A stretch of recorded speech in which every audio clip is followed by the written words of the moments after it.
નમસ્કાર, આપ જોઈ રહ્યા છો TV9 અત્યાર સુધીના તમામ ખાસ સમાચારો સાથે હું છું ઝરણા સોની। સમાચારની શરૂઆત કરી બ્રેકિંગ ન્યૂઝથી જે સામે આવી રહ્યા છે સાબરકાંઠાના ઈડરથી, જ્યાં હસનપુરા પ્રાથમિક શાળામાં ફૂડ પોઈઝનિંગની અસરની ઘટના સામે આવી છે। અડદની દાળનું ભોજન કર્યા બાદ બાળકોની તબિયત અહીં એકાએક લથડી હતી।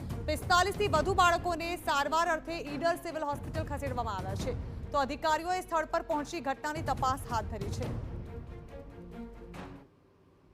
હસનપુરા પ્રાથમિક શાળા ખાતે લગભગ 37 બાળકોને ઝેરી પદાર્થ જમવામાં આવી જવાથી ફૂડ પોઈઝનિંગ જેવું બનવા પામેલ છે, તો તેમની ટીમ દ્વારા તમામ બાળકોને અત્રેની સિવિલ હોસ્પિટલ ઈડરના ઇમરજન્સી વિભાગમાં લાવવામાં આવ્યા હતા।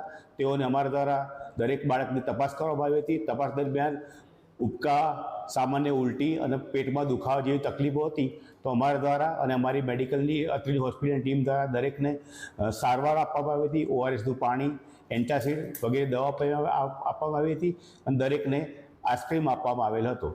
અત્રેની હોસ્પિટલ 2 વાગ્યા પછી આવ્યા પછી કોઈ પણ બાળકને કોઈ પણ પ્રકારની તકલીફ જોવા પડેલ નથી।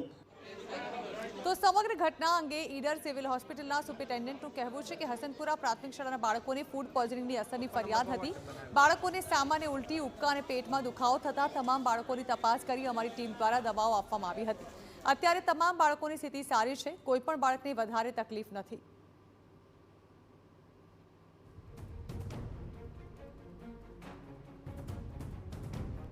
નાસ્તો બનાવ્યો હતો, નાસ્તામાં મગ ને એવું બધું બનાવેલું હતું, એમાંથી ગરોળી મરેલી નીકળી છે, બરાબર। અને સાહેબને કહેવા ગયા એટલે સાહેબનું કહેવું એવું હતું કે તમારે થાય કરી નાખવાનું।